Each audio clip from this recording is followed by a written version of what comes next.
Të nderuar miq të RTI-s, asalamu alaikum wa rahmatullahi wa barakatuhu. Vazhdojmë tutje me emisionin Rregull ditor nga hëna në të premte këtu në RTI përndërsa të muajit Ramazan, e që ky emision pra vazhdon të emërtohet apo të quhet në hijen e mëshirës, ku kemi hoxhallar të ndryshëm të ftuar në këtë emision. Për sot kam të ftuar Hoxh Behar Gashin nga qyteti i Shtimës. Asalamu alaikum, i serdhe. Aleikum salam. I nderuar, mirë se u gjem juve dhe teleshikuesit tuaj. Faleminderit shumë. E nderuar, pra na dakurdu me fol për familjen si bazë e rëndësishme e shoqërisë, që padyshim tema është bege gjatë dhe do goxha këshillim, mirë, po ne do të mundohemi me hapësirën, kohën që kemi në dispozicion, në pika të shkurta padyshim me diskutuar për këtë çështje. Pra si familja është është themel kryesor i shoqërisë, dhe e di parasysh edhe kemi parasysh çështjen e familjes, rëndësia e saj në Islam, tek muslimanët, po ashtu edhe tek kosovarët, shqiptarët në përgjithësi. Mirë, po pse nuk mund të jetë individi bazë e shoqërisë, por familja dhe mund të ketë një shoqëri të shëndosh pa një familje të shëndosh? Atëherë, bismillahirrahmanirrahim. I nderuari moderator, të nderuar teleshikues, të flasësh për familjen, përveç se është krenari, sepse edhe vetë ne do të jemi antarë të një familje, rrjedhim prej familjeve tona, synojmë dhe natyrshmëria e Zotit është që edhe ne të krijojmë familje, dhe kjo e bën që përveç krenarisë është edhe përgjegjësi, sepse njihet edhe si institucioni më i rëndësishëm i shoqërisë. Pra familja është institucioni më i rëndësishëm i shoqërisë sonë, dhe kur flitet për familjen si bazë e shoqërisë, këtu mund të themi lirshëm që nuk mund të jetë individi, sepse, siç tham, individi lind në mesin apo në gjirin familjar dhe rritet në atë ambient, dhe s'ka dyshim që nga natyrshmëria e Zotit është që edhe ai të pretendoj dhe të krijoj familje dhe të punoj në këtë drejtim. Institucioni i familjes, i nderuari moderator, është, siç e tham, për institucione më të rëndësishme, dhe kujdesi për ruajtjen, kultivimin dhe ecurinë para që kjo familje tjetë, do të thotë ashtu siç e kërkon Zoti i Madhreshëm sipas Kur'anit fisnik dhe i dërguari ynë alayhi salatu wassalam, kjo na bën neve që të jemi të kujdesshëm, të matun në ndërtimin sa më të qëndrueshëm të një familje muslimane. Cilat janë shtyllat kryesore mbi të cilat Islami ndërton familjen? Imani, dashuria, mëshira, por janë disa shtyllat që e mbajnë familjen të parënume. Ashtu siç po i përmendni edhe jo, do të thotë janë disa prej shtyllave të cilat e formsojnë familjen në fenë islame, mirë po pikërisht këto të cilat i përmendët jo, çështja e imanit, besimit, më pas dashurisë dhe mëshirës, janë pikërisht shtyllat kryesore ku një familje ndërtohet dhe një familje mund të ketë ymyt, siç thot populli, në suksesin në ecurinë e saj. Kur përmendet imani dhe besimi, s'ka dyshim se një familje e cila ndërtohet duke patur iman dhe besim Zotin e Madhreshëm, ajo familje nuk i bën padrejtësi as vetes, nuk i bën padrejtësi as antarëve të familjes, dhe e ka përgjegjësinë dhe e mendon llogaridhënien para Allahut të plot fuqishëm. Ndërsa një familje e cila është larg besimit, larg imanit, larg njohshmërisë, s'ka dyshim që ajo mund, apo ai individ mund ta dëmtoj familjen, mund ta pengoj zhvillimin dhe rritjen e familjes, dhe mund të krijoj telashe dhe probleme, sepse i mungon imani. Ndërsa kur flasim për dashurinë, është interesant, e kanë përmend shumë prej ulemave të botës islame, që dashuria nuk është vetëm ndjenjë. Pra, dikush mund ta dojë dikë,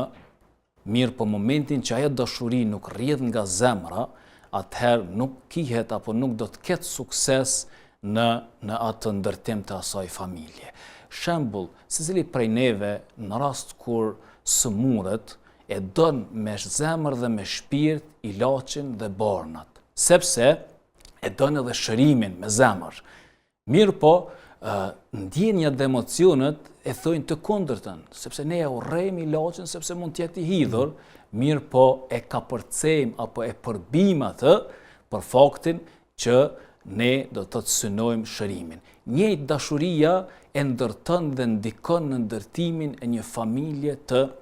qëndrueshme në fenë islame. Pra, familja e ndërtuar me dashuri është një familje e cila do të ketë me leje të Zotit Madhreshëm përparime dhe suksese në të ardhmen. Dhe pika tjetër apo shtylla tjetër se mbi çfarë ndërtohet familja është po ashtu edhe mëshira.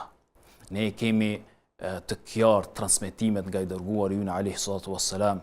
i cili në një rast disa prej sahabëve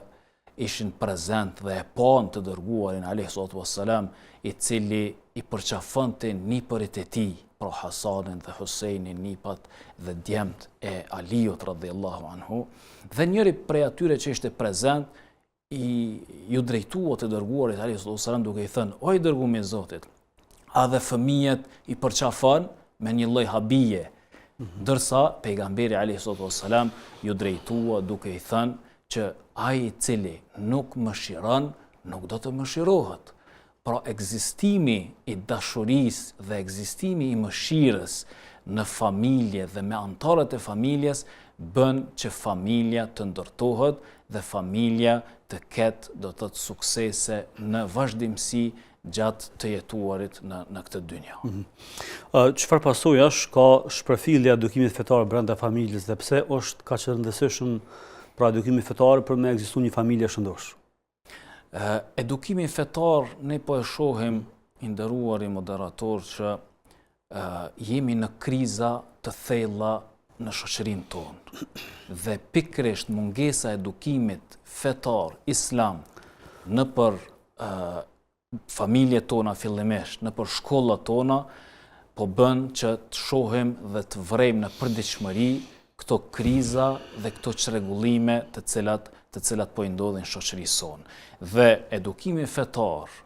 dhe edukimi islam nëpër shkolla do të ishte njëra prej mundësive dhe njëra prej metodave më të favorshme që të rinjet dhe fëmijët tanë të rriten me besim në fuqinë edhe në Zotin e Madhreshëm, që më pas nga ata individ dhe nga ata nxënës e fëmijë të pritet edhe ndërtimi i një shoqërie të mirëfillt dhe një familje të qëndrueshme. Ne shpesh herë po shohim akuzat nga opinioni i gjerë se shkollat nuk mund t'i shndrojmë në xhamia. Mirë po, ne jemi dëshmitare, sidomos efendilerët dhe hoxhallarët nëpër xhamitë e tyre, se pikërisht xhamia dhe edukimi fetar bën që të shërohen shumë prej sëmundjeve në shoqërinë tonë apo prej dukurive të cilat janë prezente tek të rinjët tanë dhe tek gjeneratat e reja, që pikërisht edukimi fetar i shëron ato dhe edukimi fetar pra i largon ato, edhe kur ai edukim pra instalohet në shkolla, do të vrejmë dhe do të prekim secili prej neve që do ta ketë rolin do të thotë shumë të fuqishëm në eliminimin e shumë dukurive negative të cilat janë prezente në shkollat tona. E tëra kjo po ndodh për shkak të mos edukimit fetar. E tëra, pra, ne mund ndoshta gabojmë se mund të ketë edhe faktorë të tjerë, mirë po në qoftë se edukimi fetar është pjesë e kurikulave nëpër shkollat tona, ashtu siç është edukimi do të thotë fetar islam edhe në medreset e tona. Ne e shohim që nxënësit nëpër medreset tona kanë një sjellje më të veçantë se sa nxënësit e shkollave të tjera. Përderisa kemi shembullin e mirë, atëherë pse të mos ketë edhe kurikula, apo të mos jetë edukimi fetar edhe nëpër shkollat tjera, sepse suksesi nuk do të mungojë. Si të ndërtohet një martesë e qëndrueshme ose e fortë sipas parimeve islame? Të ditë që bashkëshortësia, pra martesa e qëndrueshme është një shtyllë ose një bazë kryesore ose e rëndësishme për një familje të shëndosh. I nderuari moderator, nga transmetimet profetike ne gjejmë raste kur i dërguari ynë alayhi salatu wassalam, kur ka folur për bashkëshortësinë dhe martesat të cilat janë të shenjta dhe janë shumë të rëndësishme për ndërtimin e një familje të qëndrueshme, me pas nga ajo familje për ndërtimin e një shoqërie të qëndrueshme. Në lidhje me këtë, i dërguari ynë alayhi salatu wassalam na ka porositur që kur dikush prej neve dhe të rinjeve arrin moshën dhe e ka mundësinë për të martuar, atëherë duhet martohet, sepse kjo është njëra prej metodave që e ruan të riun në ramje, në gjunohe apo në mëkate të cilat atë e nxjerrin, do të thotë, nga rruga dhe binaret e vërtet. Çdo martesë e cila zhvillohet dhe çdo familje e cila krijohet nga një martesë e shëndosh, atëherë do të ketë më pas edhe shumë lehtësira në rrugtimin e saj. Mirë po, çdo martesë apo çdo vonim i martesës, sepse ne shohim dhe po jetojmë në këtë vend, është hyrë në trend vonesa e martesave, sikurse nga ana e meshkujve, ashtu edhe nga ana e vajzave. Dhe çdo vonesë e martesës pa arsye të fortë dhe të fuqishme bën që të shfaqen dukuritë apo të shfaqen gjërat negative në shoqëri. Kemi transmetim tjetër nga i dërguari alayhi salatu wassalam, i cili ka thënë që kur dikush vjen dhe e kërkon dorën e vajzës sonë dhe ne jemi razi me atë djalë apo me atë mik, mirë po, edhe jemi razi me edukatën, edhe jemi razi me fetarinë e tij, mirë po nuk e bëjmë, pra nuk e martojmë vajzën për atë person, atëherë thot Rasulullah alayhi salatu wassalam që do të vreni, do të thot, fesad në tokë. Çdo vonesë e parsyeshme e martesave të rinjve tanë do të vrehet fesati edhe do të vrehen problemet në shoqërinë tonë. Cila është përgjegjësia prindërve në edukimin e fëmijëve, të pas parasysh se pra kemi mesazhe kuranore dhe hadithet profetit alayhis salam që cila është rëndësia në këtë rast edhe haku i prindit dhe fëmijëve, të mos harruar dhe hakun e fëmijës dhe prindit, për në këtë rast jemi do të diskutuar që sot pra prindrit e kanë një rol shumë të rëndësishëm në edukimin e fëmijëve edhe në aspektin fetar e të tjerë për shkak të rrethonave të cilat po na rrethikojnë çdo ditë edhe në ambientin familjar për edhe të shoqëror. Kishim me përmend një transmetim nga i dërguari alayhi salam, i cili ka thënë se secili prej nesh e ka bërë një krahasim, është bari dhe secili bari është përgjegjës për, do të thotë, tufën e tij. Dhe momentin që një bashkëshort apo bashkëshortet nuk e kanë përgjegjësinë në nivel, atëherë edhe edukimi i fëmijëve nuk do të jetë në nivel. Çdo angazhim dhe çdo mund i dy bashkëshorteve për edukimin e fëmijëve në baza dhe në themele të forta, do të ndikoj patjetër në edukimin dhe rritjen e atyre fëmijëve në një ambient që do të jetë i favorshëm dhe i mirë për një shoqëri të mirë. Ne kemi, do të thotë, edhe transmetimet e tjera apo ajetet nga Kurani i Kerimi, të cilat flasin për rëndësinë edhe të edukimit, edhe të bashkëshortësisë, edhe të respektit të fëmijëve ndaj prindërve. Mirë po, këtu kishim me pas parasysh edhe një fakt tjetër që ndërlidhet me këtë çfarë jemi duke folur, se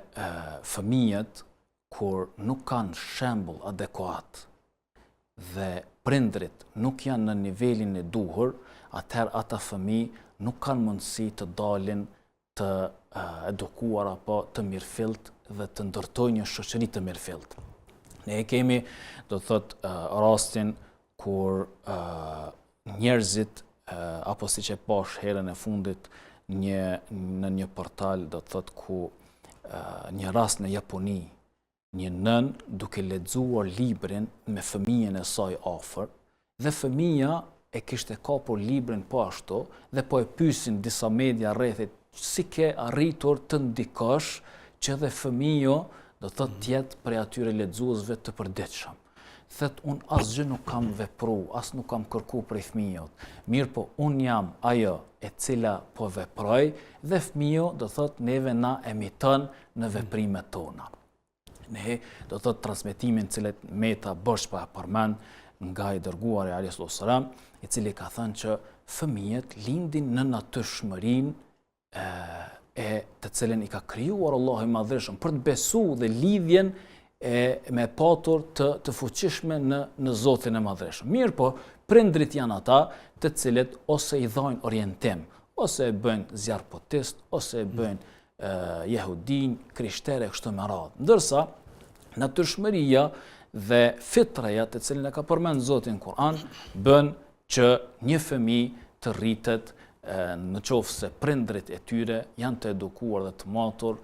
dhe punojnë me fëmijën e tyre, që ai fëmijë nesër të jetë pjesë e një shoqërie të mirëfillt. Një prej problemeve që përballet shoqëria jonë, këtë rast edhe familjet, bie fjala familjet fetare, për këtë po flasim më shumë,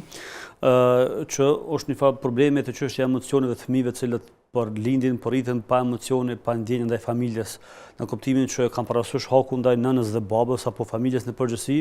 por ndoshta trendi i jetës që është duke u bë nuk është janë shumë emocional ose të ndjeshëm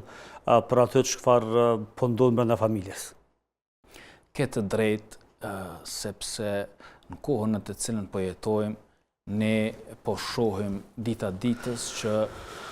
lidhja emocionale mes fëmijëve dhe prindërve dhe familjarëve është duke u zbehur dita ditës. Dhe këtë do të thotë secili prej neve apo secili prej nesh është antar i një familje dhe ka vëllai dhe fëmijë të cilët i ka fal Zoti i plotfuqishëm. Mirë po, njëra prej shkaqeve për humbjen e këtyre emocioneve është punësimi i dy prindërve. Në qoftë se një fëmijë rritet pa qenë afër nënës dhe pa qenë afër babait dhe gjatë tërë ditës do thotë është jashtë ambientit familjar, më pas tërë natën do thotë janë në gjumë dhe pushim, atëherë s'ka dyshim që aty do zbehet lidhja emocionale mes prindit dhe fëmijëve. Dhe çdo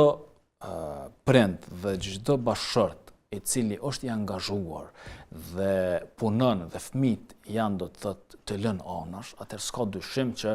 lidhja emocionale do të jetë çdo herë më e dobët. Ne nuk themi që do të thotë nuk lejohet punohet qoftë gruaja apo qoftë mirë, po kujdesi për fëmijët duhet të jetë më i madh, duhet të jetë më maksimal, sepse ne i friksohemi të ardhmës që nesër të ndërtojmë një shoqëri pa emocione dhe një shoqëri ku nuk ndërtohet në dashuri dhe mëshirë, por një shoqëri e cila ndërtohet në vetmi dhe vetmia me pas shkakton probleme të jashtëzakonshme në një shoqëri. Atër me që jemi në muajin e bekuar, muajin Ramazan, po dalim tek familja dhe Ramazani, me qenë se fatmirësisht përkundër sulmeve nga brenda dhe nga jashtë, familja muslimane shqiptare vazhdon të jetë e çndrueshme, vazhdon të angazhohet për besimin, për traditën dhe të cilat po e mbajnë edhe gjallë. Pra kemi ndërhyrje nga brenda dhe nga jashtë, por ne kemi që shumë të ri po martohen, po bëjnë familje, po falen, po agjërojnë, po qesin shamin, edhe tash Ramazan po e shohim shumë djem të ri dhe të reja, përkundër asaj që mund të gjykojmë ndoshta nga jashtë, po e shohim që janë namazli dhe njëkohësisht edhe agjërojnë. Si mund të shndrohet Ramazani në një forme për një edukim të familjes, për një bashkim të familjes, se dashtë pa dashtë, ka më në bashku iftari dhe sefiri? Këtë drejt, sepse muaji i bekuar dhe muaji Ramazan ndikon drejt për drejt në uljen e tensioneve, në bashkimin e familjarëve, sidomos atë që e përmendet edhe ju, edhe në iftare, edhe në syfyre, do thotë bën që familja të ulet dhe të ushqehet dhe të bashkëbisedojnë së bashku, e që muajt e tjerë nuk ja dhe një mundësi të tillë, sepse e dim fare mirë për shkak të angazhimeve, punëve e kështu me radhë, është e pamundur që nga një herë antarët e familjes të jenë kaq shumë apo kaq shumë ditë dhe net së bashku në një tryezë. Ramazani, siç e dim ne, do të thotë përveç se i frymëzon njerëzit, përveç se i zbut ata, përveç se ju jep, do të thotë një vullnet maksimal, ndikon drejt për drejt në ruajtjen e familjeve tona dhe në ruajtjen e atyre shkëndijave të dashurisë dhe vllazërisë në mesin e familjeve tona. Ne kemi parasysh jo vetëm antarët e një shtëpie dhe familje, mirë po Ramazani ndikon edhe në ruajtjen e lidhjeve farefisnore, sepse ende është traditë tek ne që të ftohen meq, të ftohen të afërmit, të ftohen vëllezërit, të ftohen hallat, dajallarët e kështu me radhë, dhe të mos ftohen në muajt e tjerë. E pikërisht Ramazani pra është duke ndikuar, ka ndikuar në të kaluarën dhe do të ndikoj përsëri në të ardhmen që ta ruaj, do të thotë familjen, ta bashkoj familjen dhe të mbjell dashuri, respekt dhe mëshirë në mesin e antarëve të familjes. Pra sado që ndoshta brenda 11 muajve të tjerë nuk kemi kontakte shumë me lidhje farefisnore, fatkeqësisht, Ramazani me një forme po na bashkon, të pas parasysh që mund të na thirr në iftar ose e thrasim, edhe kështu që për aty të pak në shpresojmë që në Ramazan më pas me rrugët falide sado që është e dobët, por brenda Ramazanit e bëjmë një fallë forcë e pastaj kështu e shtyjmë deri në Ramazanin tjetër. Po ndikon, nderuar moderator, po ndikon jashtëzakonisht ulja e tensioneve dhe qetësimi shpirtëror që po na jep neve Ramazani,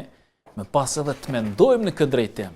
sepse ne kemi problem jashtë Ramazanit edhe të na kujtohet apo të na shkojnë mendje që duhet ta ftojmë apo duhet ta nderojmë apo duhet ta takojmë njërin prej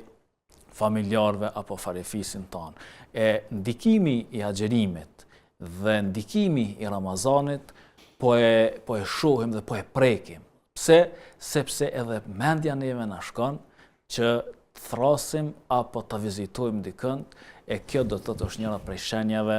të madhështisë së këtij muaji të bekuar, në të cilin ne do të thotë jemi shumë krenar që i takojmë këtij besimi, kësaj feje, këtyre praktikave, siç e përmendet edhe ju, që është në rritje, që besimtarët tanë janë duke e kuptuar mirësitë e mëdha që i ka ky muaj dhe ky ibadet i jashtëzakonshëm. Madje shohim edhe shumë pjesëtar të stradës apo të aktrimit të kështu me radhë e të futbollit e mëtej që janë pjesë e agjërimit sepse ndjehen shumë më qetë, shumë më mirë, madje për momenteve më të bukura dhe më të lumtura edhe ata që nuk agjërojnë në marrën e lakmit tek çështja e iftarit. Sepse sot pra familja është të pas problem u bashku këtë bashkë me një sofër.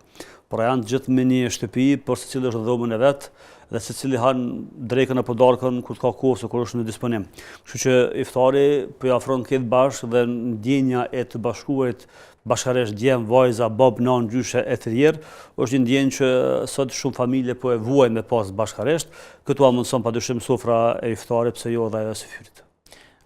S'ka dyshim që ashtu siç i përmendet edhe jo, fytyrat publike ndikojnë jashtëzakonisht që të dhajnë sinjale dhe mesazhe në opinion që edhe ata janë pjesë e këtij besimi dhe të mos e fshehin, sepse ne shpesh shohim të tillë të cilët jo që e fshehin, mirë po nuk e bëjnë publike, do të thotë bindjet e tyre dhe besimin e tyre. Ruhen ka pak. Ruhen. Mirë po ne inkurajojmë gjithë ata të cilët e kanë këtë bindje dhe e kanë këtë besim në gjoksat e tyre, që ta shfaqin sepse kjo është jashtëzakonisht ndikuese në opinion dhe pse të mos bëhet shkaktar dikush prej tyre që të fillohet apo të i bashkangjitet agjerimit dhe këtij karvanit besimtarëve, të cilët krejt synim e kanë razinë e Zotit Madhreshëm dhe krejt synim e kanë që të mos përfitojnë në aspektin material, por të përfitojnë në aspektin shpirtëror, sepse këtë është duke e mundësuar ky agjerim dhe ky ibadet i jashtëzakonshëm. Çfarë gabimesh bëhen zakonisht gjatë Ramazanit brenda familjes apo familjeve? Ne po shohim duke fillu prej familjeve tona, pas duke dëgjuar edhe nga xhamatlinjët apo opinioni dhe besimtarët në barë, që gjatë agjerimit Ramazanit dhe gjatë këtij muaji të bekuar, ne po hasim edhe në disa prej telasheve apo problemeve, të cilat nuk i kishin bërë nder besimtarit në këtë muaj. Dhe pikërisht do të thotë përmendja disa prej tyre do të na ndihmoj që me lejen e Zotit të Madhreshëm të mundohemi që t'i largojmë nga ambientet tona apo nga shtëpitë tona. Ta zamë do të thotë teprimi apo shpërkujdesja ndaj